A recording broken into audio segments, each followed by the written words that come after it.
Buenas tardes. Hoy desde la Universidad Javeriana del programa de reumatología estamos con el doctor Néstor Fabián Correa, Fellow de Reumatología. Mi nombre es María Claudia Díaz, reumatóloga.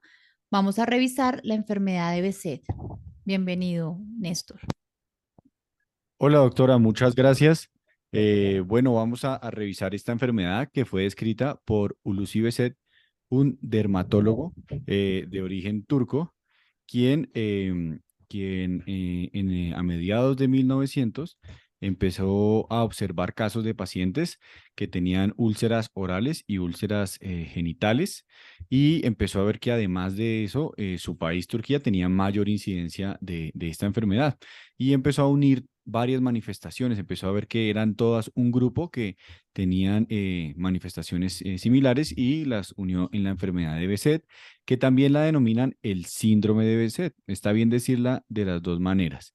Y esta enfermedad, para entender el panorama, está caracterizada por aftas orales que son recurrentes, que es el síntoma más frecuente, pero se acompaña o se acompaña de otras manifestaciones, en especial de aftas genitales.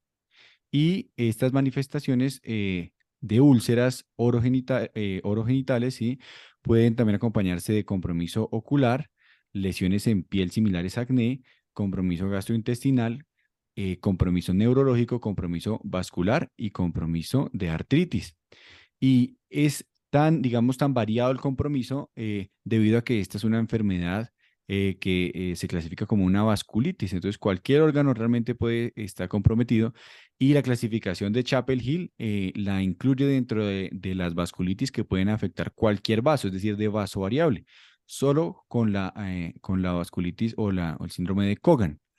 Tiene una particularidad bien especial y es que pues afecta especialmente las venas, los lechos capilares venosos y pues en general las venas de cualquier lugar del cuerpo.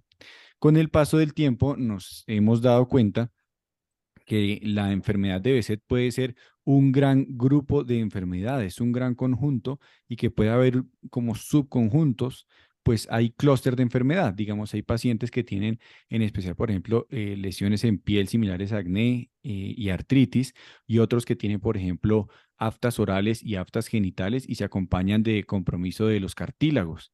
Entonces, digamos que lo que se piensa es que a futuro van a lograrse o a poderse clasificar otras enfermedades a partir de esta base que es la enfermedad de Behçet. ¿Y a quién le da esta enfermedad? Digamos que esta es la enfermedad de la ruta de la seda, la ruta antigua del comercio, en donde todo Oriente, digamos, podían pues comerciar seda con Medio Oriente y llegar hasta Mediterráneo, ¿no? Entonces, digamos que las personas que en el mundo que más tienen Behçet son los que se encuentran en Oriente Medio, en especial en Turquía, como vemos, tienen una prevalencia de 370 personas por cada 100.000 habitantes y seguido por Irán y Arabia Saudita. Y en Japón, digamos que también hay una alta prevalencia de la enfermedad.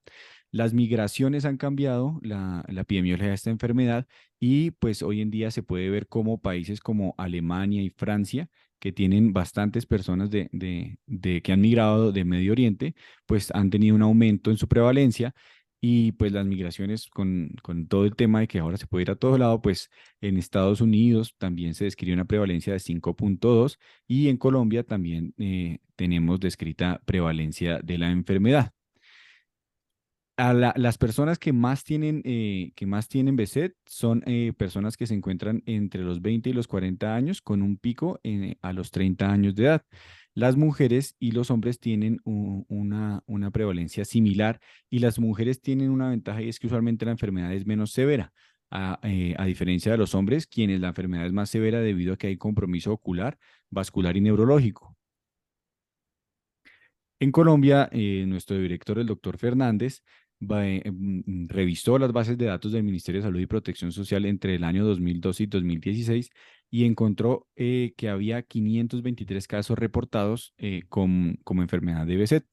Y se observó que hay un pico entre los 45 y los 49 años de edad. y la mayoría de personas son mujeres, a diferencia del mundo, ¿no? Y hay una relación mujer-hombre de 2.2 a 1. Pero comparando la prevalencia de Colombia con la prevalencia de la región, Colombia tiene menor prevalencia en comparación a los otros países de Latinoamérica. ¿Qué es lo que ocurre fisiopatológicamente? Pues esta es una enfermedad que incluye al sistema inmune innato y al sistema inmune adquirido. Y por eso digamos que podemos observar que tiene características de autoinmune y autoinflamatoria. ¿Y qué podemos decir que por qué ocurre? Pues es una suma de cosas y es una suma de un componente genético más un componente ambiental. Entonces, arranquemos por el componente genético. Y el componente genético se empezó a observar que los genes del HLA de clase 1 tenían una importante penetrancia en estos pacientes, tan así que se pensaba que la enfermedad de Behçet hacía parte de las espondiloartritis. Pero con el paso del tiempo, del que se fueron refinando los estudios, pudimos ver que la enfermedad de Behçet no tenía predominio de HLA-B27, sino de HLA-B51. El 50% de los pacientes tienen HLA-B51. Hay un 50% que no, y estos en especial, los que lo tienen son las personas que tienen ancestros de Medio Oriente, pero pues para este lado del mundo, por ejemplo, para el lado occidental, hay menor cantidad de HLA-B51. También hay unas modificaciones genéticas a nivel de las aminopeptidasas, específicamente de la ERAP1, que como sabemos se encarga de clivar los péptidos para que puedan ser presentados por las moléculas de HLA1. El tener las alteraciones tener presente el HLA-B51 favorece que la manifestación de clínica del Behçet sea completa, es decir, úlceras orogenitales, pero también compromiso ocular, vascular y en sistema nervioso central. Han habido reportes genéticos que tampoco es que sean pues muchos sobre otros HLA que favorecen la enfermedad y algunos protectores, como el HLA-B48 y el B03.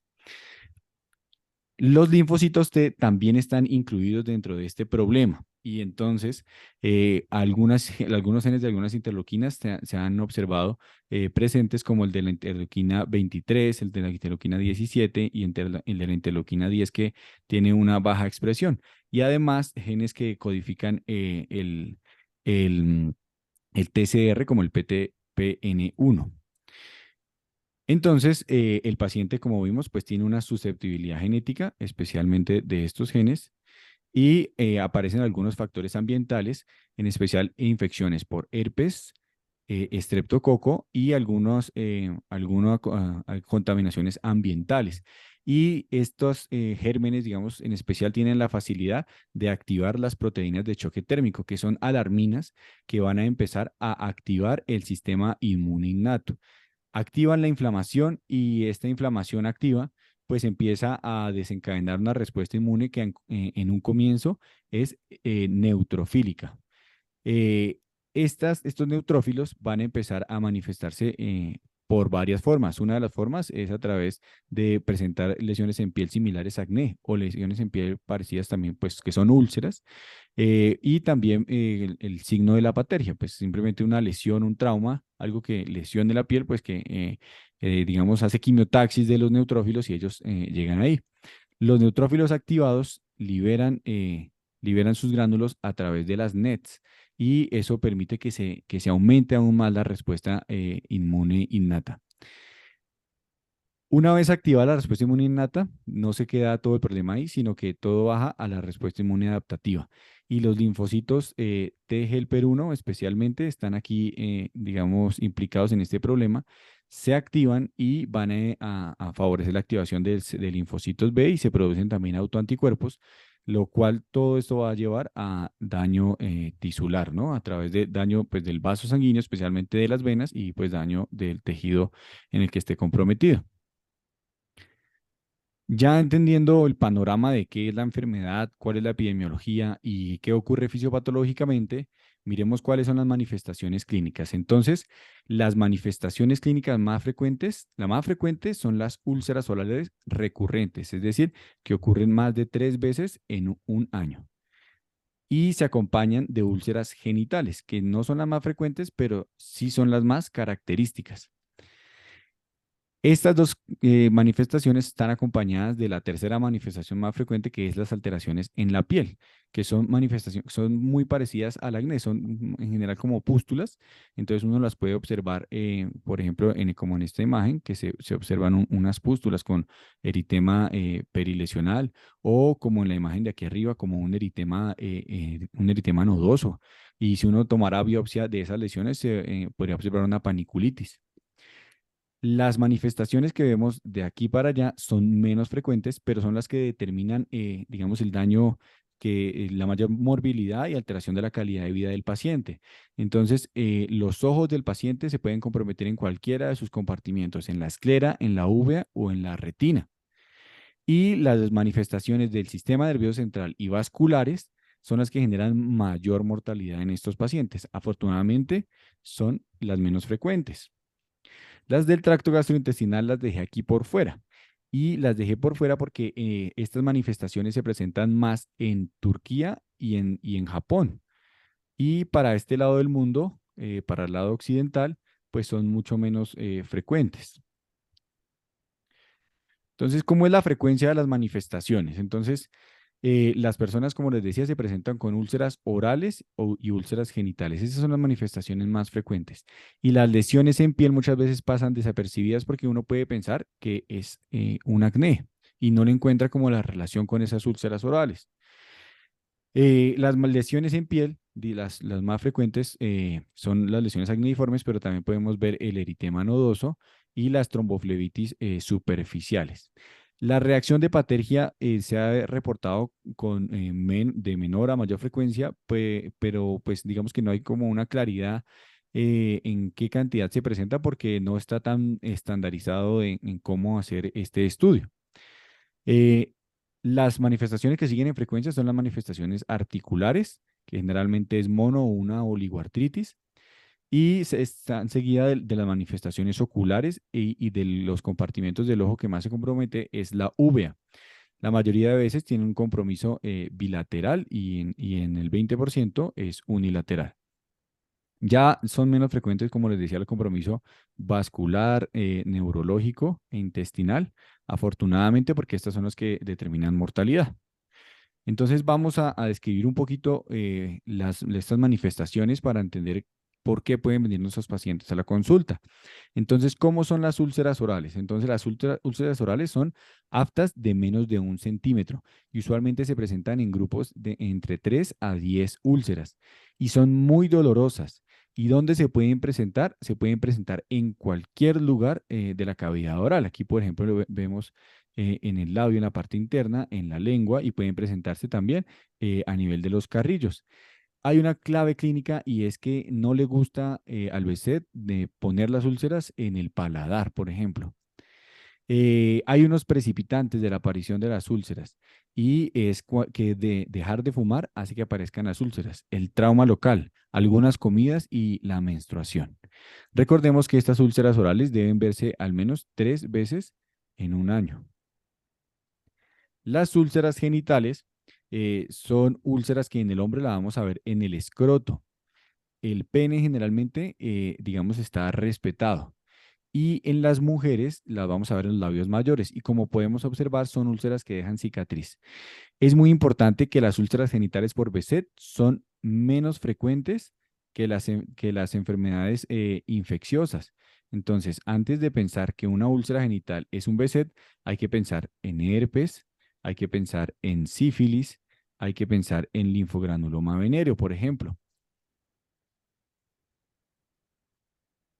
¿Cuáles son los diagnósticos diferenciales de esta enfermedad? Sí, es importante ver siempre las características de la úlcera. Entonces, estas son úlceras limpias que no tienen fondo necrótico y pueden, digamos que se pueden diferenciar de otras úlceras que pueden ser infecciosas porque no tienen membranas, no tienen ningún tipo de, sino que son, sí, son como excavaciones que se presentan. Gracias, doctora. Además de las infecciones como diagnóstico diferencial en las úlceras genitales, hay que pensar en enfermedades sistémicas antes de pensar en el BSET. La más frecuente y que no está anotada acá es la enfermedad de Crohn. Digamos que uno puede, uy, perdón, esto quedó mal escrito, es la enfermedad de Crohn, que puede comprometer también, puede generar también úlceras orales. Otras enfermedades como el síndrome de Magic, que son úlceras orales genitales asociadas a condritis. El síndrome de Reiter, que puede dar una úlceras genitales y también uveitis, también puede dar dolor articular y dolor articular relacionado con infección por gonococo. El eritema multiforme, en donde usualmente una infección por herpes oral puede generar lesiones de múltiples formas en las extremidades. Este eritema multiforme, pues que está asociado a herpes, es importante anotar que la clave clínica es que el herpes siempre va a hacer lesiones fuera del labio, digamos, no en la unión mucocutánea y no adentro de los labios. Y por último, el síndrome de Sweat, que es una dermatitis neutrofílica que usualmente compromete cabeza y cuello y observamos bastantes pústulas en la piel. Eh, Continuemos con la siguiente frecuencia, compromiso. Entonces ya hablamos que lo más frecuente es compromiso en las úlceras orales, genitales, en la piel. Ahora continuemos con la artritis para continuar con el compromiso más frecuente. Y esta artritis es una artritis mono u oligoarticular y en el que se presenta el 95% de los casos con este patrón y 5% de estas artritis son poliarticulares. Estas artritis son no deformantes, no generan erosiones. Y se ha descrito un clúster de enfermedad en donde las artritis se asocian a aparición de lesiones en piel, aparecen de manera concomitante. Entonces, tracemos una línea. ¿Para qué? Para pensar que siempre que haya un compromiso articular, úlceras orales y genitales, debemos pensar en BSET, porque las siguientes manifestaciones son menos frecuentes. E igual, pues hay que pensar en BSET, pero digamos que es un poco menos frecuente y hay que buscar también otras enfermedades. Entonces, el compromiso ocular puede observarse de tres maneras. El primero, úlceras conjuntivales y epiescleritis, es decir, ojo rojo o aparición de una úlcera en la conjuntiva. Cuando hay compromiso de la uvea, puede aparecer uveitis anterior y uveitis posterior. ¿De qué se queja un paciente con uveitis anterior? Se queja de dolor ocular, ojo rojo y fotofobia. Y como vemos en esta imagen, podemos ver que hay un signo clínico que siempre nos lo cuentan los oftalmólogos, que es el hipopión, que es la presencia de células inflamatorias, neutrófilos, a nivel de la cámara anterior del ojo, que es pues muy característico de las uveitis anteriores, no necesariamente solo de BSET, pues hay que pensar aquí que el diagnóstico diferencial es la uveitis con un paciente que tenga HLA-B27 pues las espondiloartritis asociadas. La uveitis posterior se va a caracterizar por disminución de la agudeza visual, presencia de moscas flotantes, amaurosis y aquí el paciente puede quedar ciego. Entonces, estas manifestaciones oculares, pues hay que ponerle atención e iniciar manejo inmunosupresor temprano. La vasculitis retiniana es otra de las manifestaciones del BSET y pues se habla de que es muy característico, es casi patognomónico tener, si uno tiene una vasculitis retiniana, pues debe pensar siempre en esta enfermedad. Los diagnósticos diferenciales, como hablábamos, si hay uveitis anterior, hay que pensar en una uveitis HLA-B27. Si hay vasculitis retiniana, hay que pensar en infecciones virales. Y si hay uveitis posterior, hay que pensar en sífilis y tuberculosis, que pues en nuestro país no solo estas dos, sino también el toxoplasma son más prevalentes que el BSET. El compromiso vascular en BSET se puede ver digamos, en cualquier sitio, ¿no? Y es frecuente ver en la piel, en los miembros inferiores, úlceras, pues, como decía la doctora, pues de fondo limpio y con bordes inflamatorios. De hecho, se habla que uno de los diagnósticos diferenciales en estas úlceras es el pioderma gangrenoso. Este compromiso vascular lo podemos ver también como, lo más frecuente es verlo como trombosis venosa superficial y como trombosis venosa profunda. Es menos frecuente tener trombosis de las venas cavas, pero ocurre. Y asimismo una trombosis de las venas suprahepáticas que termina generando un síndrome de Budd-Chiari. Asimismo, la trombosis de senos venosos pues también es menos frecuente, pero pues ocurre. Hay un compromiso que también es muy característico y es la presencia de aneurismas de la arteria pulmonar. Esto no ocurre en ninguna otra vasculitis. Entonces, cuando uno vea un aneurisma de arteria pulmonar, debe pensar inmediatamente en enfermedad de Behçet. El compromiso en sistema nervioso central tiene dos, digamos, dos componentes. Uno que es el compromiso parenquimatoso y el compromiso vascular. El compromiso parenquimatoso es el más frecuente, ocurre en el 75% de los pacientes y lo vamos a encontrar al paciente con hemiparesia, disartria, ataxia, cefalea o con una neuropatía craneal. Cuando los estudiamos, tenemos que ayudarnos siempre de resonancia y en especial en la resonancia por difusión nos ayuda a diferenciar las lesiones que tiene el Behçet con las lesiones de la esclerosis múltiple y los infartos cerebrales, diagnósticos diferenciales pues súper importantes. Las lesiones del Behçet se van a ver en la médula, en el puente y en el mesencéfalo principalmente. El compromiso vascular, como hablábamos, pues es menos frecuente y lo que se va a ver es trombosis de senos venosos y oclusión vascular arterial. En general, la trombosis de senos venosos, el paciente se va a quejar de una de cefalea persistente. Ya entendiendo las manifestaciones clínicas, podemos abordar el diagnóstico de estos pacientes y es muy importante tener en mente todas estas manifestaciones clínicas porque la suma de los síntomas y los signos son los que nos va a ayudar a hacer el diagnóstico porque no hay un paraclínico ni una característica histológica que nos orienten a decir esto es un Behçet. Los paraclínicos que pues buscan es más descartar otras enfermedades, otros simuladores, pues hay más enfermedades mucho más frecuentes que el Behçet. Entonces, en el 99, el Grupo Internacional del Estudio del Behçet propuso estos criterios, basándose en las características que se presentan con mayor frecuencia de los pacientes. Entonces, dicen que un criterio que es clave, que es básico, es tener úlceras orales recurrentes por lo menos 3 veces al año. Y debe acompañarse de dos de los siguientes: úlceras genitales recurrentes, compromiso ocular, compromiso en piel y test de Pateria positivo. Por lo menos dos de estos. Ya con eso uno podría pensar en que su paciente tiene Behçet. Estos criterios tienen unas limitaciones y es que ellos fueron diseñados con las características de pacientes de Oriente Medio, que como hablábamos, ellos tienen más prevalencia de enfermedad o de compromiso gastrointestinal. Entonces, usar estos criterios aquí para este lado del mundo, pues, digamos, tiene pues mucha controversia, ¿no? Lo otro es que cuando validaron los criterios, no los validaron con pacientes que tuvieran, por ejemplo, enfermedad de Crohn o colitis ulcerativa, que pueden tener características parecidas, sino que los validaron con pacientes que tuvieran enfermedad del tejido conectivo. Y además de esto, estos criterios no tienen en cuenta la prevalencia de las manifestaciones de la enfermedad en diferentes latitudes. O sea, la enfermedad se manifiesta dependiendo del lugar, pues de donde sea el paciente, ¿no?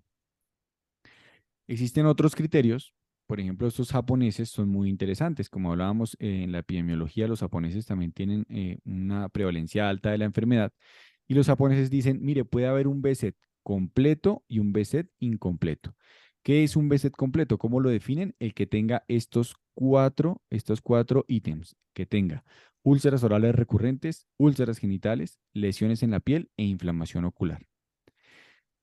Y si tiene Behçet incompleto, debe tener o 3 síntomas mayores o 2 mayores y 2 menores, en donde los menores vemos que están la artritis, úlceras intestinales, la epididimitis, compromiso vascular, que aquí se refiere a trombosis venosas superficiales profundas, enfermedad neuropsiquiátrica.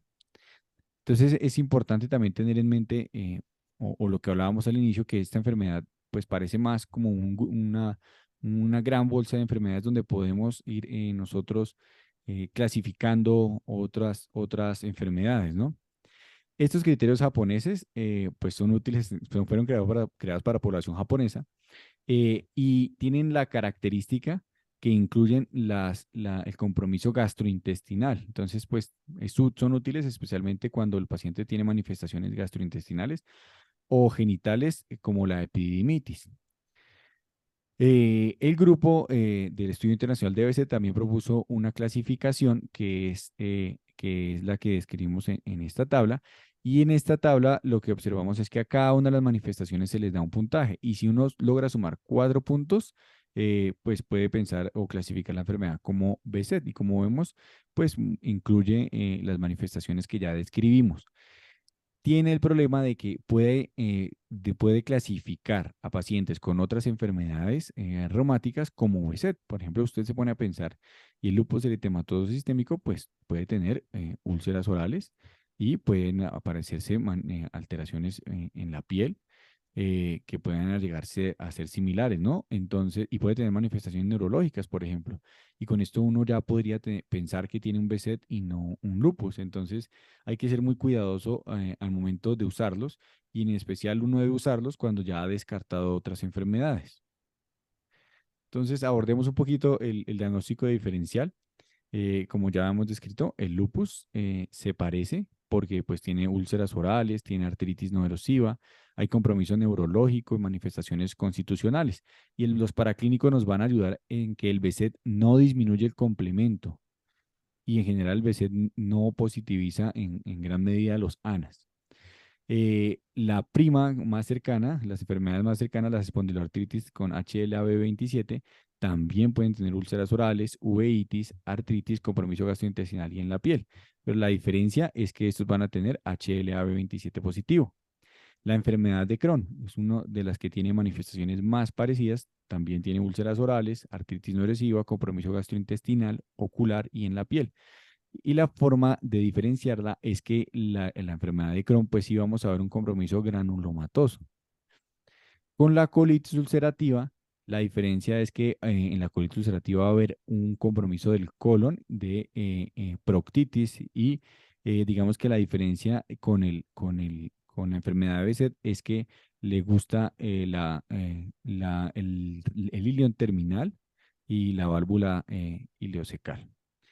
Em, y digamos, con otras enfermedades un poquito menos frecuentes, por ejemplo, como hablábamos, el síndrome de Magic, la diferencia es que en el Magic hay compromiso del cartílago y va a haber condritis con las vasculitis ANCAS, entonces la diferencia va a ser pues que va a haber positividad de los ANCAS, con el síndrome SAFO que está relacionado más con las artritis reactivas, pero que pues recordemos que también en el SAFO hay acné y lesiones pustulares y artritis, podrían parecerse al BSET, pues la diferencia aquí van a ser las úlceras orales y la presencia de osteitis e hiperostosis.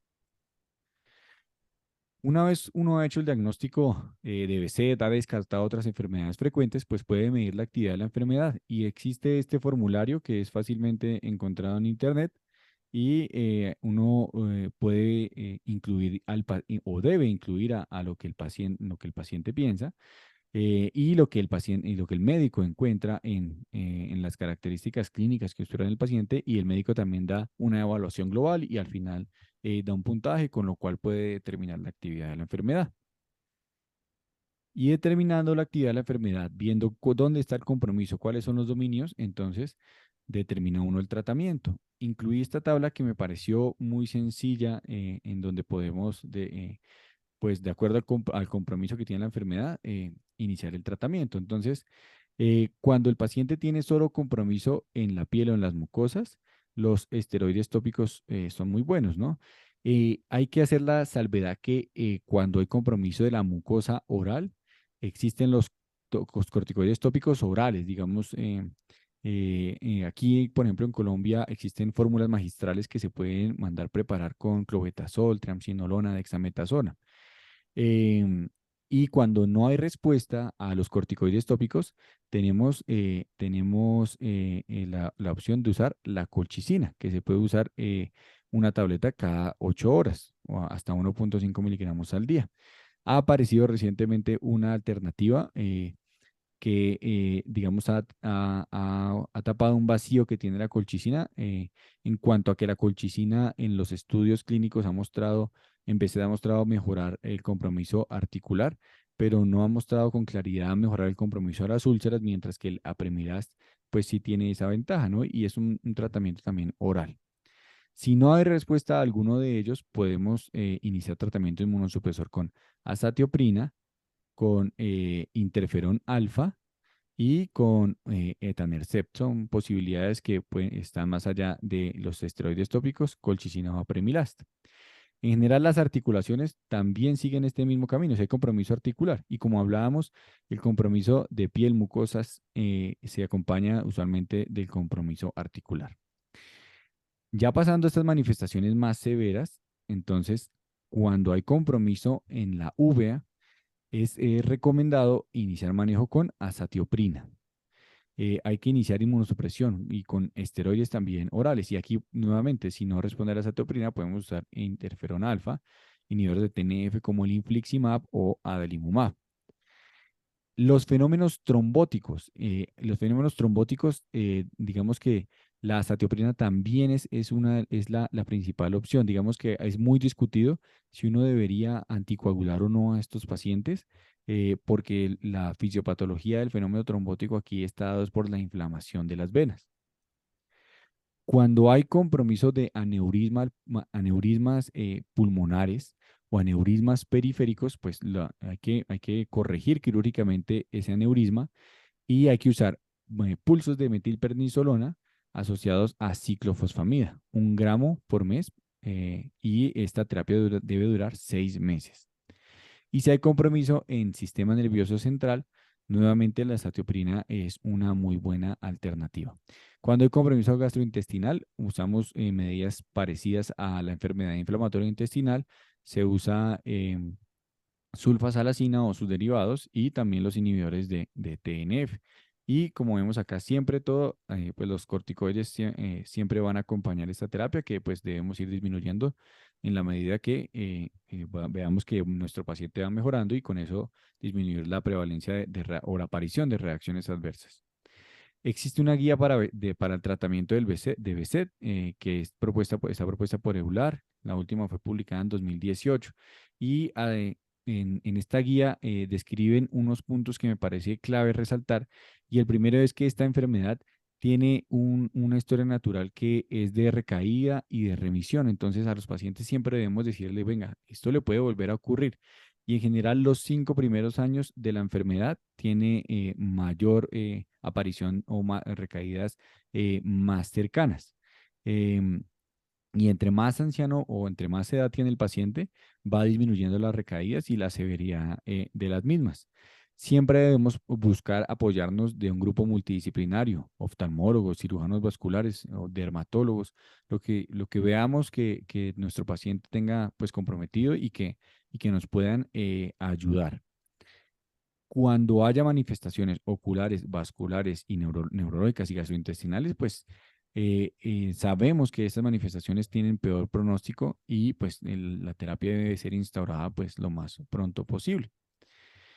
La evidencia debe ser, que es algo que quiero llamar la atención acá, digamos que está basada en estudios clínicos aleatorizados, pero solo para el compromiso mucocutáneo. Para los otros compromisos, la evidencia pierde, o sí pierde fuerza y está basada más en estudios clínicos controlados pero no aleatorizados o en series de caso o en recomendaciones de expertos. Entonces la guía nos recomienda, similar a lo que hablábamos arriba, en que debemos usar esteroides tópicos para manejo de las lesiones orales o genitales y usar acompañado estos esteroides de colchicina para prevenir la reaparición de estas lesiones. Em, las lesiones papulopustulares que se ven en la piel, que parecen acné, también se pueden tratar con medidas tópicas similares a las del acné, por ejemplo, los retinoides tópicos.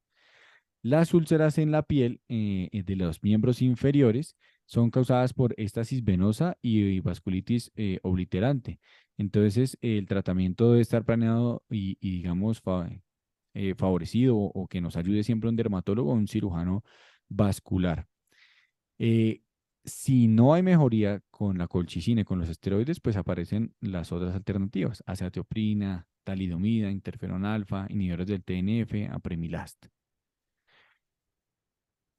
En el compromiso ocular, como veíamos, hay que iniciar un manejo inmunosupresor. Siempre es buscar la colaboración del oftalmólogo e iniciar un manejo inmunosupresor, en especial cuando hay uveitis posterior, porque la uveitis posterior puede comprometer la retina y pues generar ceguera. Entonces, azathioprina y ciclosporina son los que tienen mejor evidencia en estos casos. Entonces, debemos ayudarnos de ellas y si hay falla de estos medicamentos, pues usar los anti-TNF.